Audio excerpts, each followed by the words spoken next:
From jaw-dropping rematches that more than lived up to the hype, to the long-awaited return of some of the galaxy's most cherished figures. Star Wars fans may not be able to agree on most things when it pertains to this corner of space, but next to no one will argue with the following moments all being instances of Force-infused fan service done right. Gareth here from What Culture Star Wars, and here are 10 times Star Wars gave fans exactly what they wanted. Number 10, the rematch of the century. Most of the attention was quite rightly focused on a certain rematch of the century coming into Disney Plus's Obi-Wan Kenobi. Yet instead of simply carting out the two former brothers in arms to duke it out just the once, after spending nearly 2 decades away from the Star Wars spotlight, Deborah Chow and Kathleen Kennedy gifted fans with the sight of Ewan McGregor and Hayden Christensen's Ben Kenobi and Anakin Skywalker / Darth Vader crossing lightsabers on 3 separate and wholly satisfying occasions. An Obi-Wan absolute mauling at the hands of the rage-fueled Dark Lord in Part 3 was eventually followed by a digitally de-aged bout of training between Master and Padawan from before the Clone Wars in Part 5.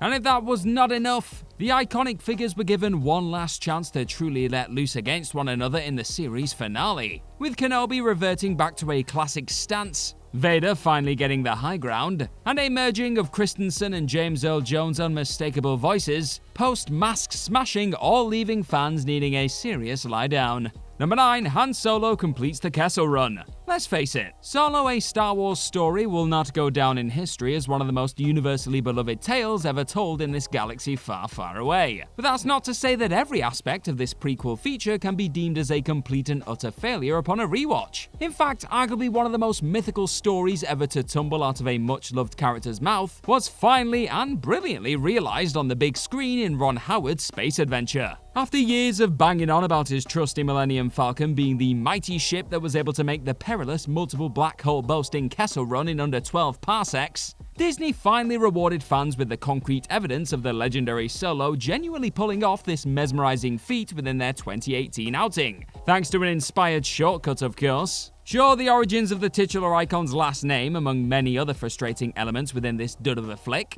may not have excited the masses. But you'd be lying if you said you weren't even a little bit thrilled by this sequence of Solo finally living up to his legend. Number 8, Ahsoka comes face to face with Vader.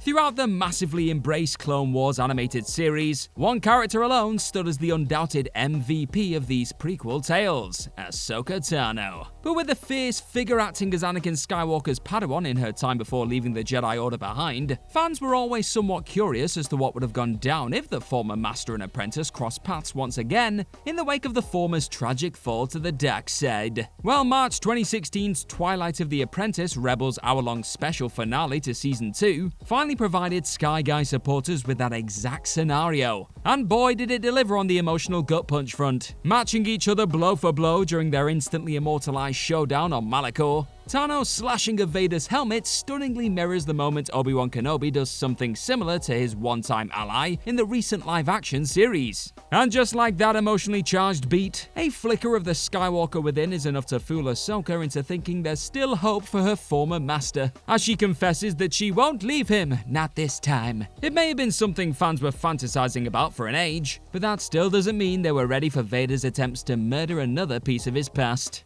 Number 7, Maul vs Kenobi one last time. What appeared to be a rather fatal conclusion for Darth Maul during his Duel of the Fates skirmish with Obi-Wan Kenobi merely provided the foundations for one of the most iconic rivalries in the galaxy. Spending much of the Clone Wars obsessed with exacting revenge on the Jedi Knight, after being revealed to have miraculously survived his chopping in half, the pair's destinies appeared to be forever intertwined. That was until Maul finally tracked down his longtime adversary on Tatooine many years after the fall of the Jedi Order and the Republic. Maul and Kenobi collide on the desert sands as the former becomes wise to the reasons behind the latter's stay on the planet. Short, sweet, and deeply impactful, Kenobi aptly cuts down his old enemy using Qui-Gon's old stance. Brings a tear to your eye. But in another rather poetic turn of events, the tortured Dathomirian then peacefully passes on in Kenobi's arms, with the knowledge of Luke very much being the chosen one tasked with avenging them both. An appropriate ending fit for a horned icon. Number 6, the return of Boba Fett. From the second a certain Beskar sporting badass was accidentally sent flying into a Sarlacc pit,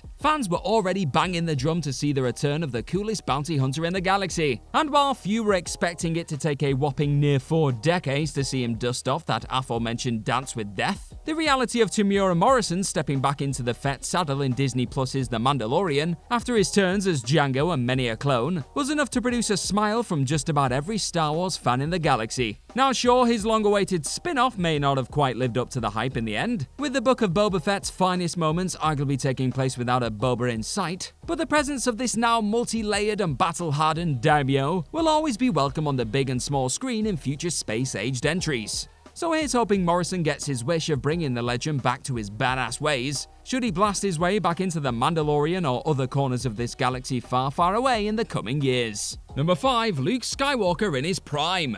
Few Star Wars moments will ever be able to match the sheer level of surprise conjured up by Dave Filoni and the gang in the closing stages of the second season of their Disney Plus live-action baby. Going to frankly absurd lengths to keep this undoubtedly moving return a secret, even digitally rendering a graphic of Plo Koon's head to lace on top of the performance to keep those behind the scenes from uncovering the shocking truth. None other than Luke Bloody Skywalker was unleashed on a troop of dark troopers late in the day, combining balmy digital de-aging effects when utilizing Mark Hamill himself with the performance of a very much present actor in the form of stand-in Max Lloyd-Jones. Fans not only witnessed the surreal visual of the mythical figure recruiting Grogu to his new Jedi Academy, but they were also treated to a sequence depicting Luke in full flight with a lightsaber, as he expertly dispatches the seemingly unstoppable Superbot horde. Whether you're a fan of the technology used to realize this stunning moment or not, it still no doubt brought a tear to your eye seeing Luke Skywalker once again here to rescue you. Number 4. Darth Vader finally rages. Where Luke Skywalker's eventual brandishing of his green blade in The Mandalorian brought with it a sense of safe and secure familiarity, the same most definitely could not be said for the moment which sees his Pops unleash his iconic red blade aboard a Rebel command ship in Rogue One. After years of clamoring to see a version of the uncompromising and freakishly powerful Vader, they'd seen butcher many a rogue Jedi and innocent civilian in everything from comic books to video game properties. Gareth Edwards provided fans with the sort of display that leaves your jaw ricocheting off your knees in an instant, slicing and force-choking his way through rebel scum like frustrating gnats at a barbecue. The entire sequence plays out like something out of a horror flick, as the freedom fighters desperately sacrifice their lives in order to keep the vital Death Star schematics out of his reach. It worked, but my god at a cost. Number 3. Han and Chewie arrive on the Falcon. From the second it became clear that Disney were very much ready to reignite the Skywalker saga engines and set a brand new sequel trilogy in motion, a mixture of anxiousness and gleeful anticipation made its presence felt across the globe. But with each passing new trailer for J.J. Abrams' The Force Awakens, fears were gradually replaced with near unmatched hype.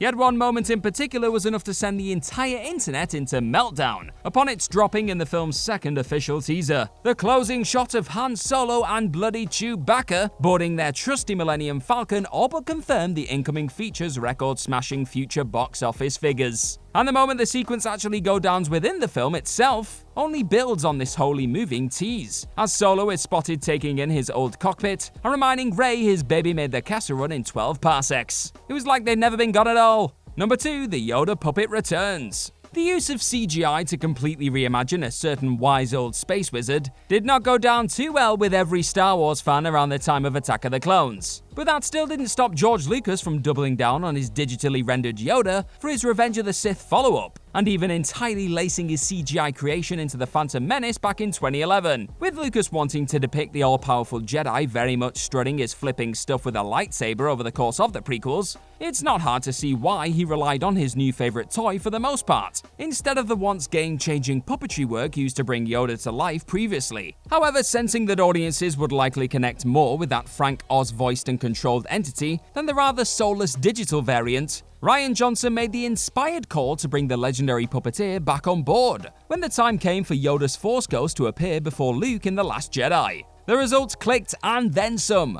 giving The Last Jedi one of its finest exchanges in the process. Number 1. Qui-GON Jinn's Force Ghost.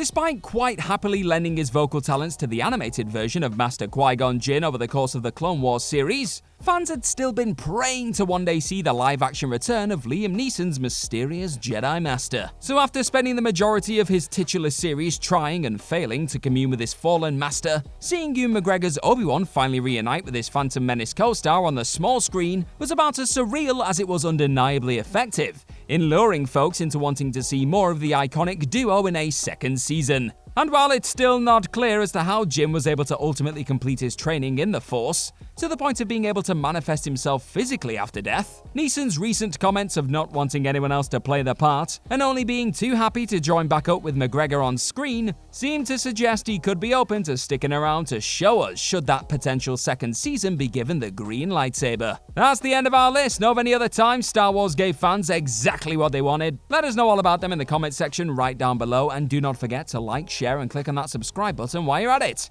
I have been Gareth from What Culture Star Wars. Thank you very much for clicking on this video today. May the Force be with you, and hopefully I will see you very, very soon. Bye bye.